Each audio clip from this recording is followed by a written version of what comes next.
Ready to swap out that office chair for, well, maybe a slightly less comfortable seat on the open ocean? Sounds appealing, right? To some, maybe. But seriously, today's deep dive is all about becoming a fisheries deckhand. And we're diving deep into this RoleCatcher guide To give you the real deal, no sugarcoating. exactly. This isn't about casual fishing trips.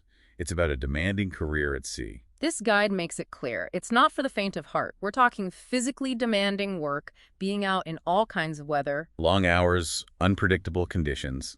It's a test of your resilience, that's for sure. But for those who are drawn to the sea, who crave adventure and a different pace of life, well, this could be the perfect fit. You got to have that sense of adventure, that's for sure. So let's break it down. What's the job really like day to day? This guide doesn't hold back. It gets into the nitty-gritty of working on a fishing vessel. And let me tell you, it's not all sunshine and calm waters. Because we're not talking about leisurely casting a line here.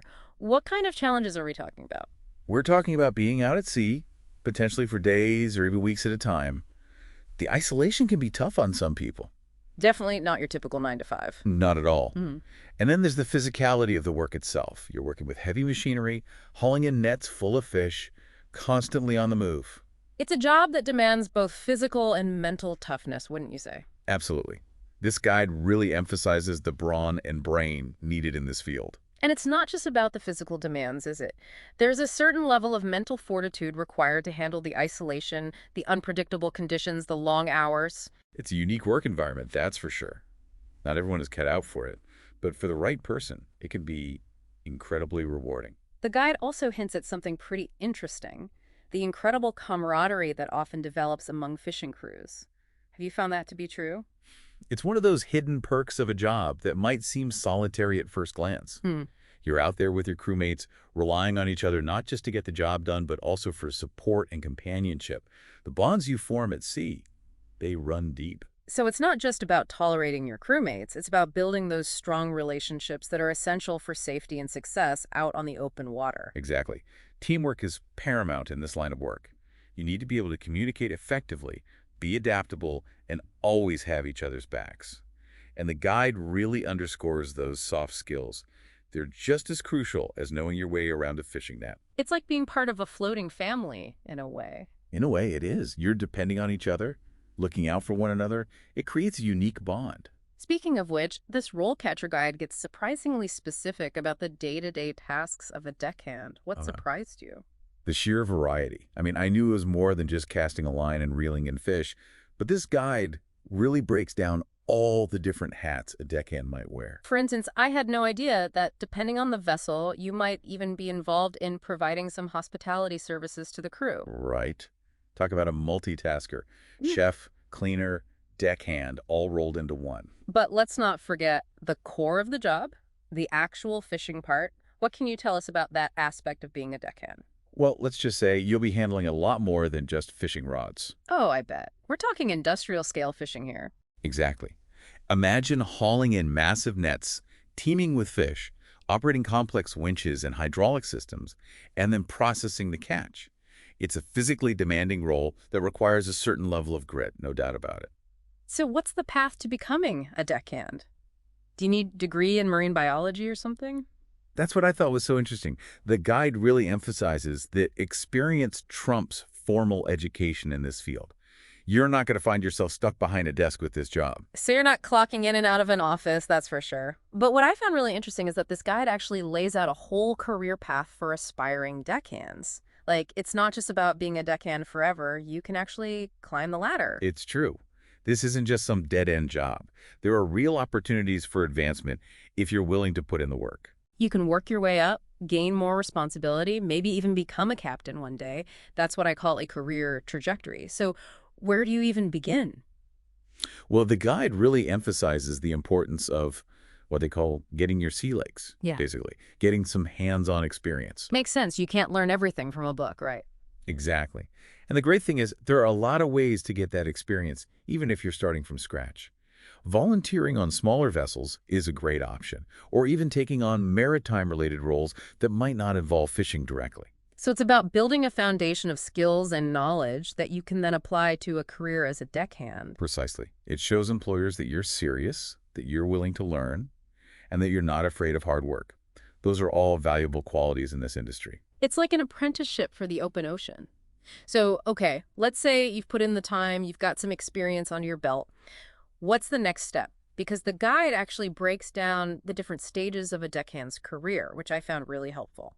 It's surprisingly detailed, isn't it? You start at the entry level, where you're essentially learning the ropes, assisting the more experienced crew members, soaking up everything you can. It's about proving your work ethic, showing that you're eager to learn, and that you can handle the less glamorous tasks. Sounds like a crucial stepping stone. But the guide doesn't leave you there forever. It talks about progressing to junior deckhand, which seems like a whole new level of responsibility. Absolutely. This is where you start operating gear more independently, maybe even taking on some catch processing duties. You're not just following orders anymore. You're starting to demonstrate your skills and knowledge. And as you continue to prove yourself, well, that's where things get really interesting. Because then you hit the big leagues. Experienced deckhand. That sounds impressive. What does that entail, according to the guide? This is where you transition from doing to leading. You're involved in planning operations, training your deckhands, really taking ownership of your role. It's a testament to how much practical experience matters in this field. And for those who are truly ambitious, the guide even mentions the pinnacle of the deckhand career, the senior deckhand. Now, that's what I call a leadership position. It really is. At this level, you're overseeing entire operations, ensuring safety protocols are met, potentially even handling budget planning for the vessel. It completely dispels the notion that being a fisheries deckhand is just about brute strength. It's strategic, it's managerial, it's a whole lot more than I ever imagined. But okay, let's say you've got your sights set on this career path. You're ready to trade in your suit and tie for some waterproof boots.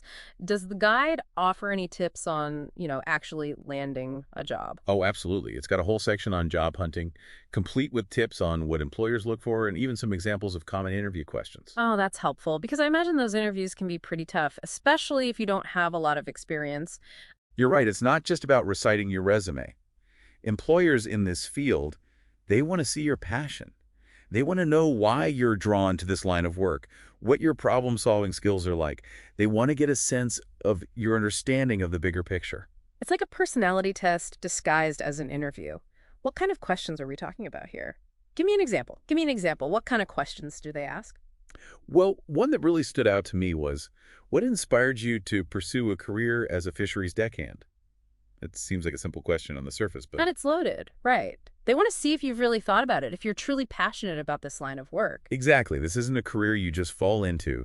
Employers want to see genuine enthusiasm. They want to know you understand the challenges, the lifestyle. That you're not just in it for the quote-unquote adventure of it all. Right. It's about respect for the ocean, for the industry. And speaking of respect, the guide also brings up something I hadn't even considered.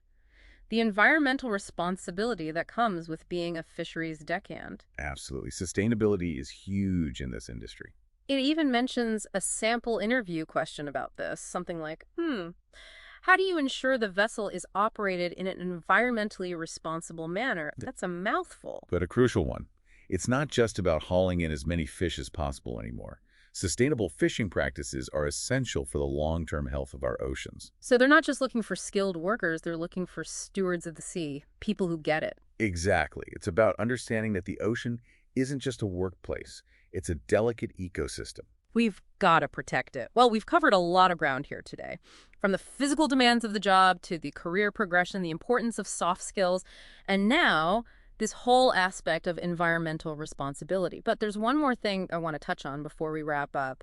Something that really jumped out at me from the guide, the role of technology. Oh, interesting. You're talking about how technology is changing the fishing industry. Yeah. Because it is, in a big way. Exactly. We're already seeing it, right? Yeah.